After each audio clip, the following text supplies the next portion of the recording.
Halo, selamat siang bagi kita semua dimanapun teman-teman berada, mahasiswa pendidikan holistik 6 pelayanan komunitas.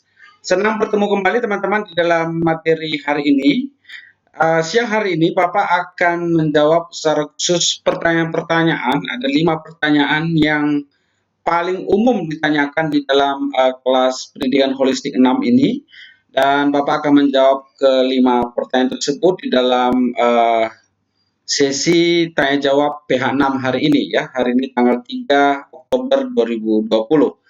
Oke, Bapak langsung saja kepada pertanyaan yang akan kita bahas bersama di dalam PH6 ini. Ini bisa disimak oleh kelas yang ikut dengan Pak Pras, atau kalau teman-teman ikut dengan Pak Darmin di akuntansi malam atau kelas eksekutif juga kalau relevan bisa berguna untuk pengembangan service learning teman-teman di dalam PH6 ini. Oke, ada 5 pertanyaan yang akan Bapak jawab di dalam kelas ini, di dalam materi ini. Oke, yang pertama, apakah kalau memilih PKM AI, GFK atau GT, ya, 3 alternatif yang Bapak tawarkan di pertemuan sebelumnya, tetap melakukan project service learning? Oke, itu pertanyaan pertama. Lalu yang kedua, apakah bisa didanai oleh UKRIDA dalam pelaksanaan project service learning-nya? Dan yang ketiga, apakah bisa offline atau blended dalam pelaksanaan project service learning-nya? Lalu yang keempat, apakah wajib memiliki mitra di dalam pelaksanaan service learning-nya dan juga proposal PKM-nya? Dan apakah Project SL perlu melibatkan anggota tingkat bawah? Oke, kelima pertanyaan ini akan kita bahas di rekaman siang hari ini, teman-teman sekalian. Oke, yang pertama kita akan lihat apakah kalau memilih PKM AI, GFK, GT, tetap melakukan Project Service Learning ya. Bapak melampirkan tahapan pelaksanaan kelas PH6 ini. Jadi teman-teman bisa melihat di sini jawabannya adalah tetap melakukan project service learning itu dulu ya. Kalau teman-teman memilih PKM AI, GFK atau GT tetap melakukan project service learning. Kalau kita lihat tahapannya, jadi pertemuan pertama sampai ke-6 itu kan kita sudah persiapan materi, mulai dari panduan PKM, mulai dari apa itu service learning, dan sampai nanti di materi terakhir tentang bagaimana membuat tujuan yang bisa dicapai dan seterusnya ya. Jadi mahasiswa di dalam pertemuan 1 sampai 6 mulai mendiskusikan dan mempersiapkan project service learning atau PKM yang akan dilakukan. Oke.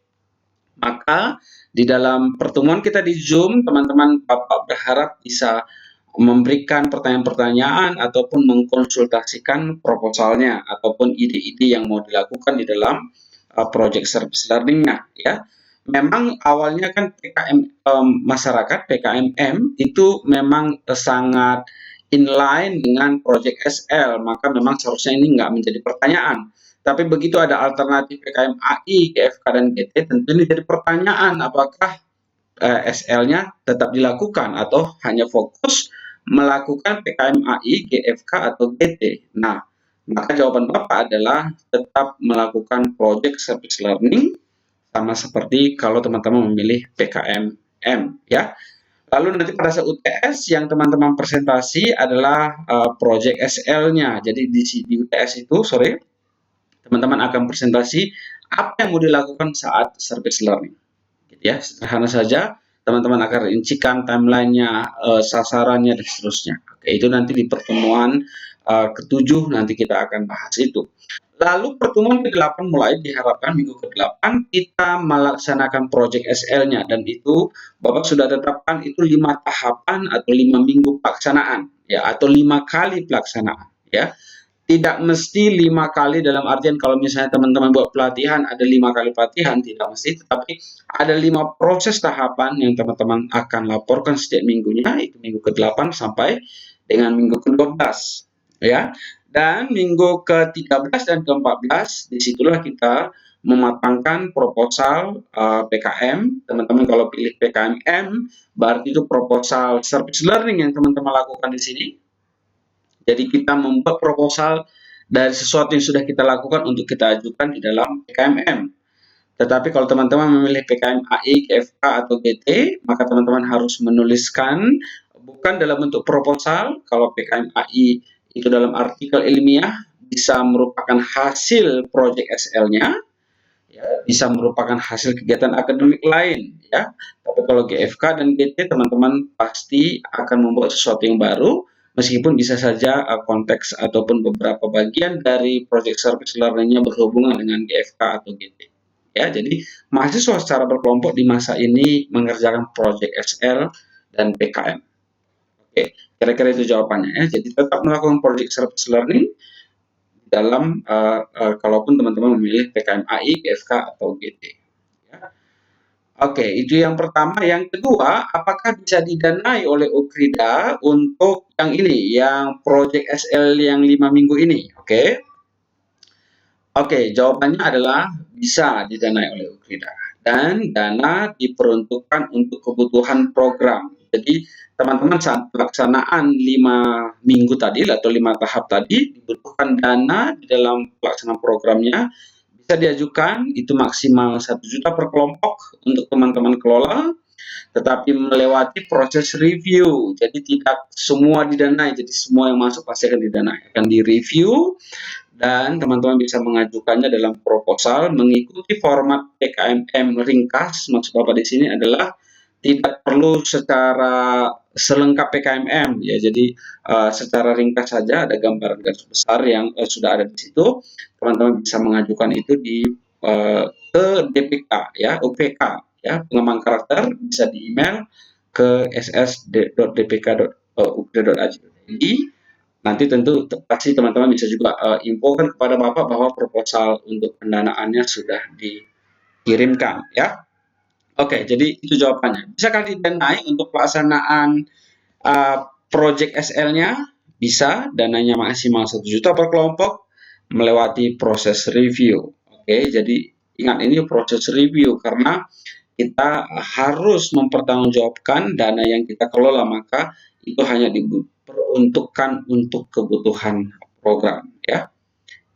Oke, yang ketiga, apakah bisa offline atau blended ya? Oke, jadi memang banyak pertanyaan ini, banyak sekali pertanyaan seperti ini. Apakah harus online ya? Yang pertama tentu Bapak katakan harus harapan kita online ya, karena memang juga sekarang masa pandemi. Tapi kita akan sesuaikan dengan konteks program. Setiap program akan berbeda dalam cara melihatnya. Jadi kita akan sesuaikan dengan konteks program. Jadi teman-teman nanti di dalam presentasi draft proposal ataupun sebelum UTS, teman-teman akan juga sudah presentasi apa saja yang akan teman-teman lakukan. Nanti di situ kita akan lihat ya. Tapi ada syarat lain, seluruh anggota bersedia dan dapat mengakses lokasi dan tidak terkendala jarak dan sebagainya. Lalu mendapat izin dari dosen melalui surat tugas Kepala Unit Pengembangan Karakter Ukrida ya. Nanti Bapak sendiri yang akan mengeluarkan surat tugas kalau teman-teman melakukan itu secara offline atau blended. Artinya blended, sebagian online, sebagian offline ya. Oke, itu yang ketiga. Lalu yang keempat, apakah wajib memiliki mitra di dalam pelaksanaan project service learning-nya? Oke, ini ada beberapa rincian ya. Yang pertama, project SL tidak wajib untuk produk kreatif. Jadi kalau teman-teman membuat produk kreatif tidak wajib ada mitra, ada partner, oke? Atau SL-nya indirect ya. Apakah teman-teman melakukan penghijauan begitu atau menganalisis, menerjemahkan sebuah dokumen misalnya atau sebagainya, tentu tidak wajib. Atau teman-teman yang melaksanakan kegiatan kewirausahaan juga tidak wajib memiliki mitra. Teman-teman fokus mengembangkan usahanya, nanti setelah usahanya berjalan, lalu nanti di bagian akhir teman-teman membuat model usaha yang teman-teman sudah lakukan untuk di-share ke publik, apakah melalui Instagram atau YouTube ya. Lalu yang kedua, yang ini Project SL. Untuk Project SL itu wajib untuk pemberdayaan masyarakat. Kalau teman-teman melakukan masuk pada kategori pemberdayaan masyarakat itu wajib ya. Jadi wajib ada masyarakat yang menjadi mitra teman-teman. Untuk proposal PKMM itu wajib. Jadi kalau nanti proposal teman-teman adalah proposal PKMM, berarti itu wajib punya mitra, karena itu memang disyaratkan di dalam panduan PKMM 2020. PKM AI, GT, dan GFK tidak wajib dan memang tidak ada mitra atau mungkin bisa lebih tepat tidak ada mitra. Ya, teman-teman perlu ketahui contoh mitra yang Bapak maksudkan adalah apakah itu yayasan sosial, panti asuhan, kelompok ibu PKK, atau kelompok masyarakat yang berjumlah minimal 5 orang. Oke, oke. Jadi itu memang syarat di PKMM, di proposal PKMM. Ya. Oke, yang kelima, yang terakhir, apakah proyek SL perlu melibatkan anggota tingkat bawah? Jadi nanti selama, oke kita balik ke yang tadi, yang ini selama 5 minggu ini, ya 5 tahapan ini, minggu ke-8 sampai ke-12 ini, apakah adik kelas ataupun anggota tingkat bawah kalian perlu kalian libatkan? Ya, jawabannya adalah tidak wajib untuk proyek. Jadi proyek SL itulah proyek teman-teman. Jadi mereka tidak wajib. Tetapi bagaimana kalau kalian bisa melibatkan adik tingkat bawah? Ya, itu baik, tapi tidak wajib dan ya tidak harus kira-kira begitu ya. Jadi kembali kepada teman-teman. Lalu wajib terlibat saat revisi dan upload proposal PKMM. Untuk proposal PKMM kan wajib ada adik kelas dan mereka wajib terlibat saat akan merevisi dan mengupload proposal PKMM. Dan tidak wajib untuk PKMAI, GT, GFK ya, dan akan disesuaikan dengan panduan 2021. Jadi memang ini kita masih sedikit meraba kalau ada perubahan, tetapi seyogianya karena ini sebuah karya, jadi artikel ilmiahnya nanti sudah jadi atau gagasan tertulisnya sudah jadi atau GFK-nya sudah jadi, tentu tidak perlu melibatkan anggota tingkat bawah kalaupun nanti panduannya berubah ya. Oke, jadi teman-teman 5 pertanyaan ini Bapak sudah jawab di video ini. Kalau ada pertanyaan lain teman-teman, baik dari kelas Pak Darmin atau kelas Bapak sendiri bisa ditanyakan di kolom komentar atau bisa ditanyakan di UVC atau bisa ditanyakan nanti di kelas. Nanti kita akan jawab lagi. Semoga ini bisa menolong teman-teman semua ya. Oke, terima kasih teman-teman untuk kesediaannya. Terima kasih.